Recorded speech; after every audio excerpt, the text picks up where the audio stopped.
Am I being detained? Yeah, I'm detaining you. Under...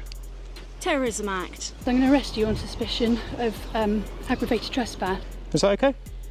Is that the BT I tower? need to know why you're here. Oh, I'm just reading.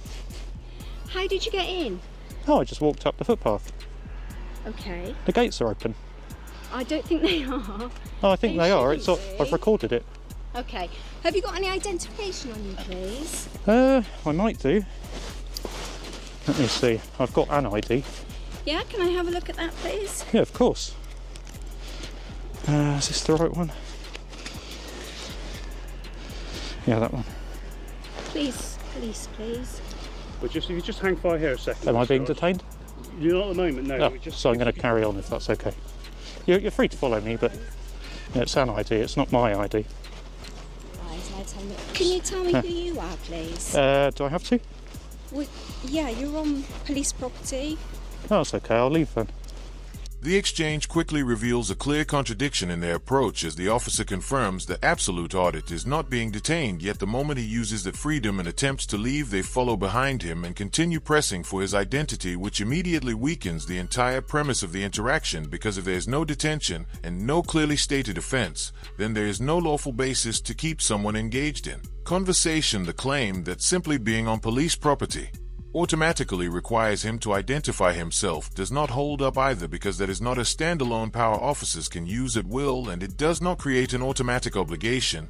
What it begins to show instead is an effort to maintain control over the situation even after acknowledging that there is no authority to stop him in the first place. And that shift from lawful process to control becomes the most telling part of the encounter. Thank you. I need to know who you are because You don't might need to. pose a threat to us. Why are you standing next to me with no body armour on then? Can I just ask you to stand still for me? Am I being detained? Am I being detained? Yeah, I'm detaining you. Under...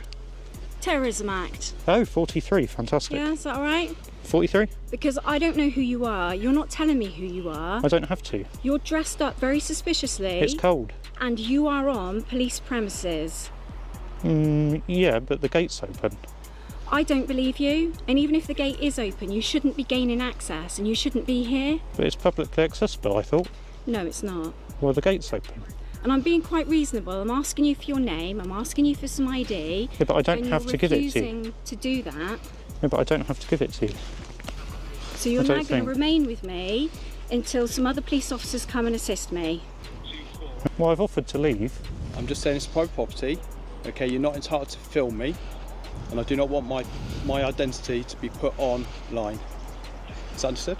Yeah, sure. Thank you. It's not on you, look, it's pointing at the No, cars. I know, but just make sure you're Yeah. aware you're on private property. But can you just tell me who you are, though?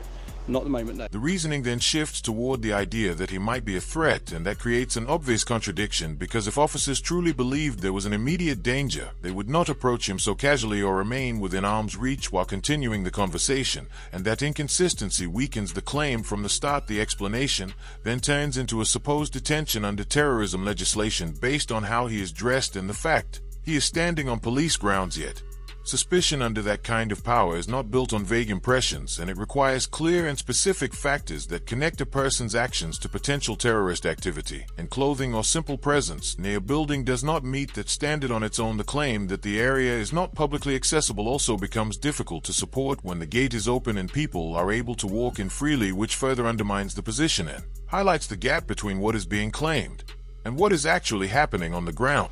Oh. But you're giving me Because I'm on private property. But you're giving me a request. I'm not requesting, I'm just saying I do not want my identity Yeah. to be put online. But if you tell me you're a police officer, I'll say, yeah, okay. But if you're just like a normal person... You still haven't got the right to film me on private property. Yeah, I'm not filming you. Can you confirm that you're not filming anybody here on... No, it's pointing down. Yeah, look, see, it's pointing at the floor. I'm not filming anyone. That also goes for any vehicle registration numbers. Oh yeah, I wouldn't film those. Are you a police officer? I am a police officer. Okay, can I take your shoulder number? At the moment, I'm not working today. I've only put this on because it's wet. Yeah, but you have identified us, so I just would... My first name, okay, one private property. I'm trying to be polite. Yeah, I know, I'm just saying, if I wanted to contact you, what would I search? A member of the public, okay, was planning a mass shooting, Right. a mass murder on this site. Oh, right. Okay, that person has since been sent to prison. When was that? Recently. No, I've not heard about it. Was it in the news? I'm not being argumentative, but if you're a journalist, Yeah. okay, you should be up on this sort of stuff. Okay, it resulted in that person being shot Hmm. because they shot themselves and police officers. Yeah, Okay, they were planning to come on the site with guns. yeah. Okay, you're on site now with a balaclava on, hiding your Yeah. identity. Can you not understand why we're a little bit edgy, a little bit jumpy?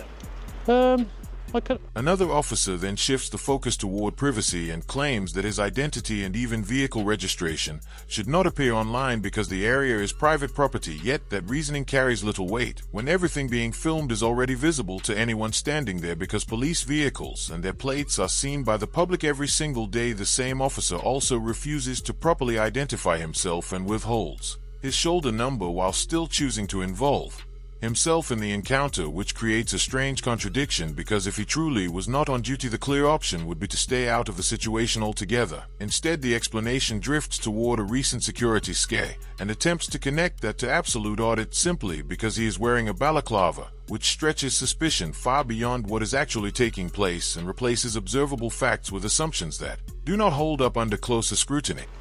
So if I came in your back garden then, after somebody threatened to shoot you... Yeah, but this isn't your back garden. This is it's a public building. No, it's not. It's private property. It is. It's a public It's building. private Though. property.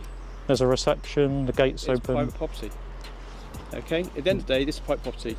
It is. So If you left your back gate open, your back garden, and I walked in, it'd be publicly accessible. It would be trespass. it'd be trespass. Once I asked you to leave and you didn't. Private. No, private nobody's asked me to leave yet.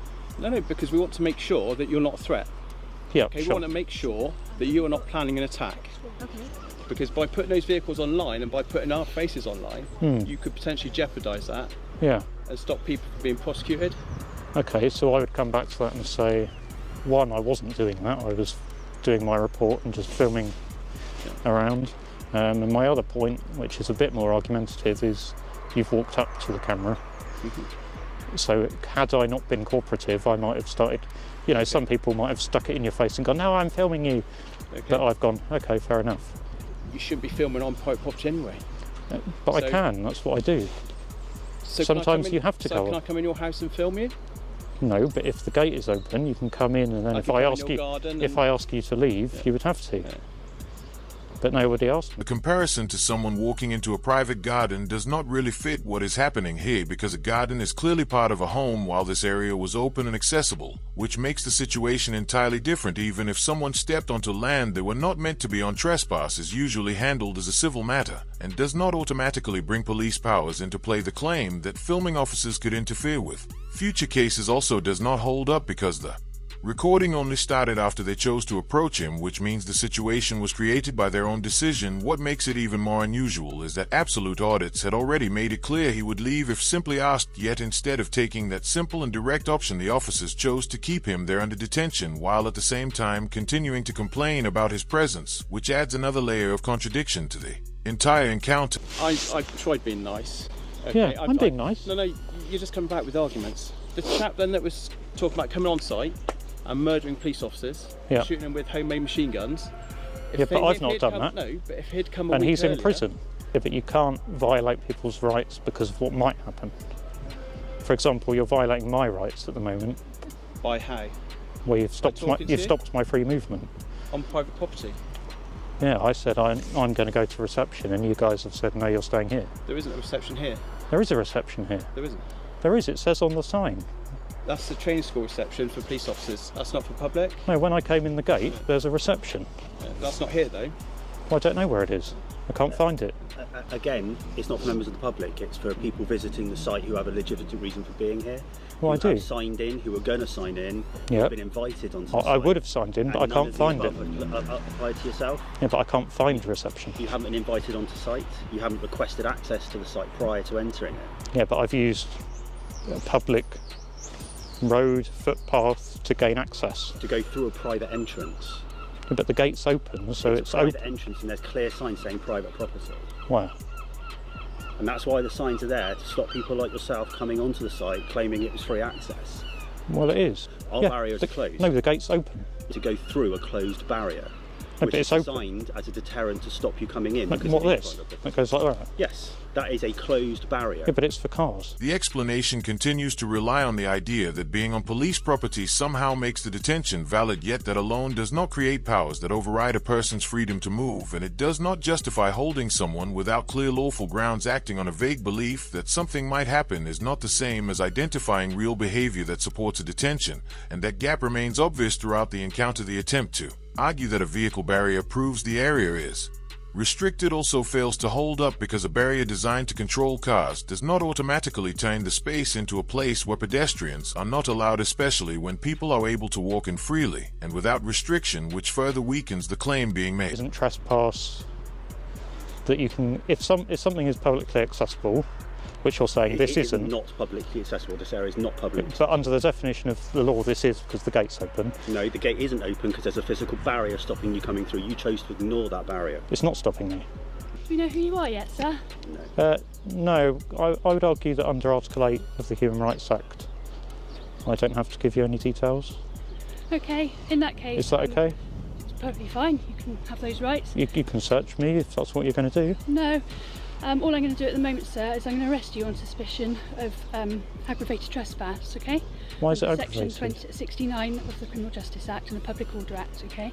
The reason for that is you're obstructing lawful activity and you're intimidating and causing distress. Would you like me to tell you one more thing before you make that decision? No, I'm going to make that decision. I'm an auditor on YouTube. So that's okay. What I'm going to do... Hang on, let me just turn it You off. do not have that's to fine, say you can- anything. Okay guys, so in short, I was arrested and was in the cell for about 13 hours. I was then interviewed probably at 1 or 2 in the morning and was further arrested for possession of a Class A drug, salt, and failing to give my name and address to a constable, which is Section 50 of the Police Reform Act. So yeah, I gave a no comment interview and I was eventually released at 3 in the morning with no phone, no wallet, nothing. They seized all of my equipment. Absolute Audit's update shows that the encounter didn't just end with a tense exchange on the pavement, it carried on into the legal system. By confirming that solicitors have been instructed to begin a civil claim, it means the interaction is now being examined in a setting where every decision, justification and action taken by the officers will have to stand up to legal scrutiny rather than being defended in the moment. These cases can take a long time to move through the process because the force has to be formally served and given the chance to respond. But the key point is that the matter hasn't simply been forgotten or brushed aside. And that's the only update Absolute Audits has provided so far, with no further details released on how the claim has progressed since. What stands out in the final moments is how fast the situation escalates the moment Absolute Audits refuses to identify himself, because declining to provide personal details is not unusual unless a clear legal power requires it, and that principle is closely linked to protections under the Human Rights Act, yet that refusal suddenly becomes the trigger for a string of serious allegations at different stages he is treated under terrorism powers, then accused of aggravated trespass, public order offenses, and even possession of a Class A drug, which shows a rapid expansion of claims without a stable foundation. The aggravated trespass allegation does not align with what is shown because that offense requires intentional obstruction of lawful activity, and the only interaction taking place is between Absolute Audits and the officers themselves. The public order claim faces the same issue because it depends on behavior that is threatening, abusive, or likely to cause real distress, which is not supported by what is visible. By the end of the encounter, he is taken away, his equipment is seized, and multiple allegations have been raised along the way, turning a situation that began with someone simply standing outside a police headquarters with a camera into a full detention with several reasons cited and property removed, which highlights how far the response drifted from the original circumstances. If you found value in this breakdown, make sure to like, share, and subscribe to support the channel and keep this level of accountability in focus.